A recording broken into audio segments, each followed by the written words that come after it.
नमस्कार दोस्तों, बहुत बहुत स्वागत है आपका इंडिया नाउ में और मैं हूं संदीप पाल।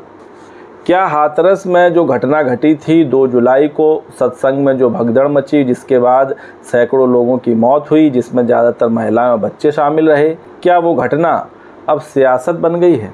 क्या उस घटना पर अब सियासत हो रही है? ये सवाल इसलिए उठ रहे हैं क्योंकि 2 जुलाई को ये घटना घटी थी और 6 जुलाई तक इस मामले में अब तक पुलिस भोले बाबा को नहीं पकड़ पाई है, ना ही उनका सुराग लगा पाई है। हालांकि जो उनके वकील हैं उनकी तरफ से ज़रूर कुछ बयान सामने आए, लेकिन अब तक भोले बाबा का कोई पता नहीं चला, जबकि वो यूपी में ही हैं। घटना के दिन वो हाथरस से आगरा गए थे, ना वो आगरा में अपने आश्रम में मिले, बताया गया कि मैनपुरी के किसी आश्रम में, वहाँ भी नहीं मिले। तो आखिर कहाँ गायब हो गए हैं भोले बाबा? और यूपी की तेज़ तर्रार पुलिस अभी तक उन्हें खोज क्यों नहीं पाई है? इतने सब संसाधनों के बावजूद आखिर भोले बाबा कहाँ छिप गए हैं, भोले बाबा कहाँ गायब हो गए हैं, ये सवाल बना हुआ है।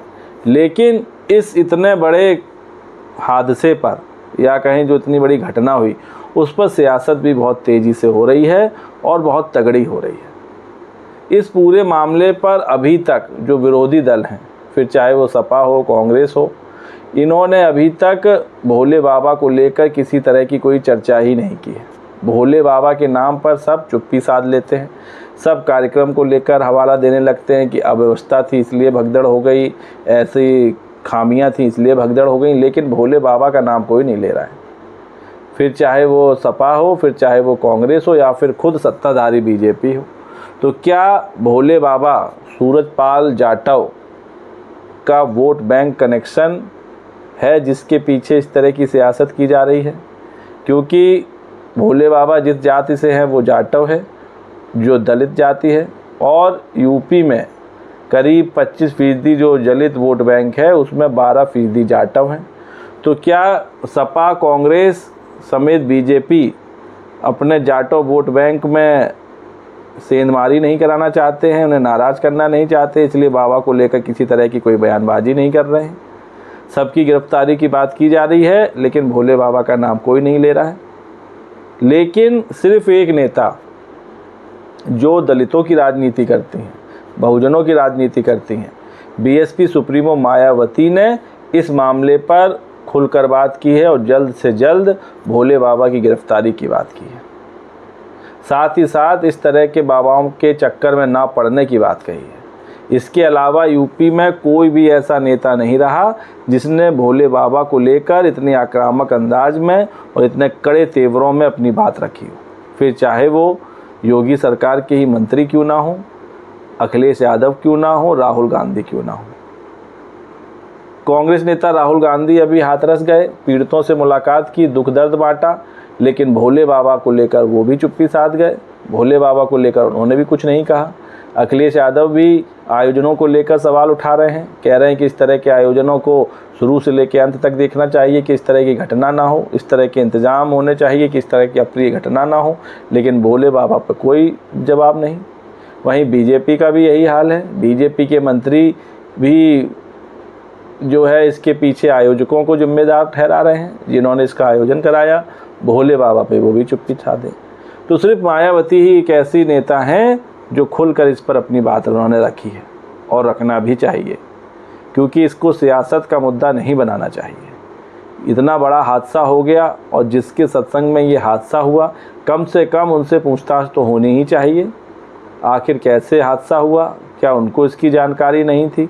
और अगर इतना बड़ा हादसा उनके सत्संग में हो गया तो उनको मीडिया के सामने आके अपनी बात रखनी चाहिए, अपनी सफाई रखनी चाहिए। इस तरह गायब नहीं हो जाना चाहिए, ना छिप जाना चाहिए। और सबसे बड़ी हैरानी की बात कि यूपी पुलिस अभी तक कुछ पता नहीं लगा पाई है।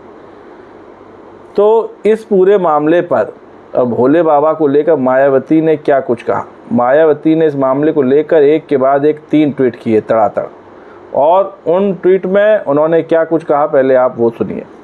तो मायावती ने ट्वीट करते हुए कहा कि देश में गरीबों, दलितों, पिछड़ों आदि को अपनी गरीबी व अन्य सभी दुखों को दूर करने के लिए हाथरस के भोले बाबा जैसे अनेकों और बाबाओं के अंधविश्वास और पाखंड के बहकावे में न आकर अपने दुख दर्द पीड़ा को और नहीं बढ़ाना चाहिए। और यही सलाह है कि बाबा साहब अम्बेडकर के बताए हुए रास्तों पर चलकर इन्हें सत्ता खुद अपने हाथों में लेकर तकदीर खुद बदलनी होगी, अर्थात इन्हें अपनी पार्टी बीएसपी से ही जुड़ना होगा। तभी ये लोग हाथरस जैसे कांडों से बच सकते हैं, जिसमें 121 लोगों की मृत्यु हो गई। अति चिंताजनक है। जो हाथरस कांड में बाबा भोले समेत अन्य जो दोषी उनके खिलाफ सख्त कार्रवाई होनी चाहिए। ऐसे अन्य और बाबाओं के विरुद्ध भी कार्रवाई होनी चाहिए। इस मामले में सरकार को अपने राजनीतिक स्वार्थ में ढीला नहीं पड़ना चाहिए, ताकि आगे लोगों को अपनी जान ना गंवानी पड़े। तो मायावती ने साफ साफ कह दिया है कि इस तरह के जो भोले बाबा हैं इन पर सख्त कार्रवाई होनी चाहिए, और जो दलित हैं या जो और समाज के लोग हैं जो इन पर इतना यकीन करते थे, इनको बीएसपी से जुड़ना चाहिए, बीएसपी पर यकीन करना चाहिए, बीएसपी पर भरोसा जताना चाहिए, क्योंकि जब आप सत्ता में होंगे तभी आपकी आवाज़ सुनी जाएगी। इसलिए सत्ता में बीएसपी को पहुंचाइए और अपनी आवाज़ को बुलंद करिए। ये बात मायावती ने ट्वीट करके की। तो जहां एक तरफ अन्य विपक्षी दल और खुद सत्ताधारी दल बीजेपी भोले बाबा पर चुप्पी साधी है, तो वहीं मायावती ने इस पर आक्रामक अंदाज में प्रहार किया। लेकिन अब आपको बताते हैं कि आखिर क्यों भोले बाबा को लेकर विपक्ष इतना चुप है और उस सवाल को टाल जा रहा है जो मीडिया उनसे पूछती है। इसके पीछे एक बहुत बड़ी वजह है। दरअसल जो भोले बाबा है, इनका जो दबदबा है, ये सिर्फ पश्चिमी यूपी में ही नहीं बल्कि मध्य प्रदेश, राजस्थान और भी जो कई स्टेट हैं उन तक फैला हुआ है, और इनके जो समर्थक हैं उनकी तादाद भी लाखों में है। तो और एक बहुत बड़ा वोट बैंक है, क्योंकि जो सूरजपाल जाटव हैं ये दलित समाज से आते हैं। उन्होंने सिपाही की नौकरी छोड़कर बाबा के रास्ते पर चल निकले, और इनको इस काम में इतनी उपलब्धि मिली कि धीरे धीरे इनके समर्थकों की तादाद बढ़कर लाखों में पहुंच गई है। और पश्चिमी यूपी के तो बहुत से ज़िले हैं जहां इनका प्रभुत्व है, फिर चाहे वो कासगंज हो, एटा हो, इटावा हो, मैनपुरी हो, हाथरस हो, आगरा हो, बुलंदशहर हो, ये सब वो जगह हैं जहां बाबा के बड़े बड़े आश्रम भी बने हुए हैं और बाबा के समर्थक भी बहुत सारे हैं। तो कोई भी दल वोट बैंक अपना खिसकाना नहीं चाहता है।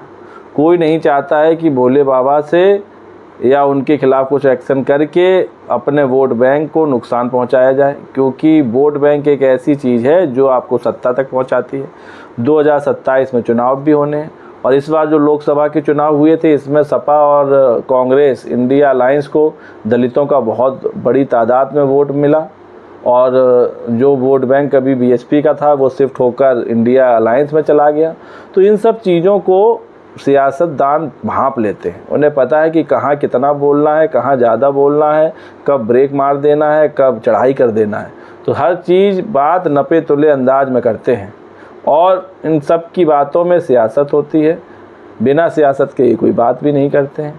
इसलिए इस सब घटना पर दुख तो सबने जताया, सांत्वना सबने दी, लेकिन भोले बाबा की गिरफ्तारी पर, उनके खिलाफ कार्रवाई पर ना अखिलेश यादव कुछ बोले, ना राहुल गांधी कुछ बोले, और तो और योगी सरकार के मंत्री भी चुप बैठे, क्योंकि बताया जा रहा है, जो मीडिया में रिपोर्ट्स हैं, भोले बाबा के कई सियासी दलों के नेताओं से अच्छी ट्यूनिंग है, और कई सियासी दल के नेता भी इनके समर्थक हैं, चेले हैं, प्रशासनिक अधिकारी भी चेले हैं।